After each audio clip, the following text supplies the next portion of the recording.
అంటే తను చెప్పినది కొంతమంది ఫ్యాన్స్ కూడా, అంటే స్టార్ హీరోల ఫ్యాన్స్ ఒక హీరో సినిమాని ఇంకో హీరో ఫ్యాన్స్ ట్రోల్ చేయటము, దీనివల్ల ఆ సినిమా కిల్ అవటము మనం చూస్తూనే ఉన్నాం. అదే అభిప్రాయాన్ని తమను వ్యక్తం చేస్తూ తన ఆవేదన వ్యక్తం చేయడం జరిగింది. దీని మీద మెగాస్టార్ చిరంజీవి కూడా స్పందించారు.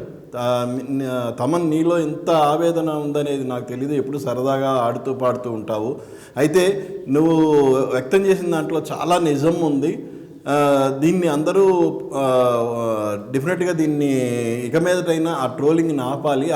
ఇప్పుడు మనం మాట్లాడే ప్రతి మాట తాలూకు ప్రభావం మీరు ట్రోల్ చేసిన వ్యక్తుల మీద ఎంతో ఉంటుంది.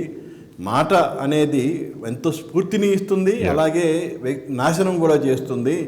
సో మీరు ఇక మీదట ఎప్పుడైనా ట్రోల్ చేసే ముందు మీ మాటలు అవతలి వ్యక్తుల జీవితాన్ని ప్రభావితం చేస్తున్నాయని ఆలోచించి ట్వీట్ చేయండి అని ఆయన హితవు పలికాడు.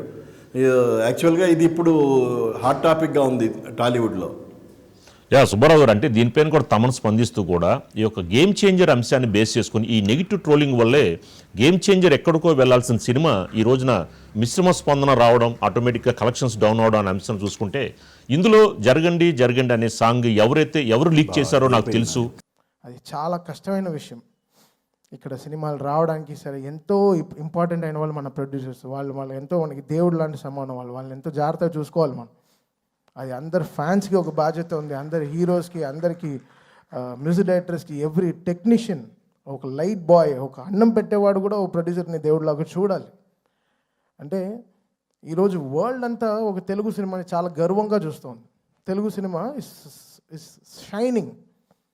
ఏ తమిళ డైరెక్టర్కి వెళ్ళినా సార్ తెలుగులో ఒక సినిమా చేయాలి సార్, మంచి హీరో చెప్పండి అంటాడు. ఏ మలయాళం డైరెక్టర్కి వెళ్ళినా ఒక తెలుగులో ఒక సూపర్ చెప్పినారు, ఎక్స్ట్రాడినరీ సబ్జెక్ట్, తెలుగులో ఒక సబ్జెక్ట్ చెప్పాలి. ఏ కన్నడ దగ్గరికి వెళ్ళినా ఒక తెలుగులో చెప్పాలంటున్నారు. హిందీ వాళ్ళ దగ్గరికి వెళ్ళి నేను బేబీ జాన్ చేసినప్పుడు కూడా తెలుగులో ఒక సూపర్ సబ్జెక్ట్ చేయాలి బ్రదర్ చెప్పండి అంటున్నారు. This is how Telugu cinema shining today. మనమే మన సినిమాని చంపేసుకుంటూ ఉంటే ఏం బతుకుతున్నాం మనం, యాక్చువల్గా అర్థం కావట్లేదు. అంటే బాధగా ఉంది. ఒక ఓపెన్గా ఒక సక్సెస్ గురించి చెప్పుకోలేకపోతున్నాం. అది ఎంత దురదృష్టం అవుతుంది. అది ఎంత వర్స్ట్ థింగ్. మనం గర్వంగా మనం చెప్పుకోవాలి కదా, మన తెలుగు సినిమా అనేది చాలా గొప్పది, సినిమా అనేది చాలా గొప్పది కదా. ఇండివిజువల్గా మీరు కొట్టుకు చావండి, మేము దాని గురించి ఏమనట్లేదు, బట్ సినిమాని చంపేయకండి, అది కరెక్ట్ కాదు, అది చాలా రాంగ్. అది ఏ సినిమాకి జరగకూడదు. అది నేను ఐ ప్రే అది. సో ఎందుకు ఇంత నెగటివిటీ? ఒక మనిషి బతకడం, కోవిడ్లో చచ్చాం కదా, అందరం చచ్చిపోయాం కదా, ఇండస్ట్రీ చచ్చిపోయింది, మళ్ళీ లేపి మళ్ళీ తీసుకొచ్చి పెద్ద డైరెక్టర్స్ మన సినిమాని మన తెలుగు సినిమాని ఎక్కడికో తీసుకెళ్తున్నారు వరల్డ్ వైడ్. సినిమా బాగాలేకపోతే okay fine, we take it, we learn, నేర్చుకుంటాం, నెక్స్ట్ ఎలా బాగా చేయాలి, మ్యూజిక్ ఎలా డైరెక్షన్ చేయాలి నేర్చుకుంటాం, we are open to it. But producer అలా కాదు కదా, మన సోల్ కదా, వాళ్ళు ఎంతో మనకి అన్నం పెట్టేవాళ్ళు కదా, మన బాధ్యత అది. మనం ఎంత తప్పు చేసినా రాత్రి ఇంటికే వెళ్ళాలి కదా, మంచి చేసినా తప్పు చేసినా రాత్రి మనం ఇంటికే వెళ్తాం.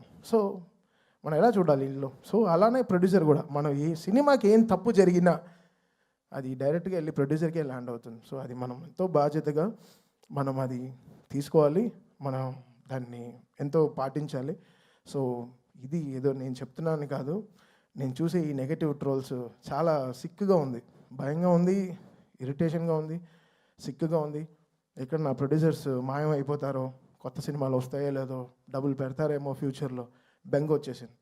సో ఇలాంటివి నెగిటివ్ ట్రెండ్స్ అందరూ ఆపేసి కొంచెం సినిమా పైన వాళ్ళ హీరోలు ఎంతో కష్టపడి అందరూ చెమట పెడుతున్నారు, అందరూ చెమట పట్టే ఆ సక్సెస్ వస్తుంది. అంత చాలా ఈజీ కాదు ఈ సక్సెస్ రావడం, అది ఎంత మనం నేర్చుకోవాలి. సో ఇంకా బాధ్యతగా మనం అందరం ఉండాల్సిన బాధ్యత మనకు ఉంది. అది లోకం అంతా చూస్తోంది, ఏదో మనం కొట్టుకు చావడం కాదు, బట్ లోకం అంతా మన తెలుగు సినిమాని ఈరోజు చాలా గౌరవంగా చూస్తోంది.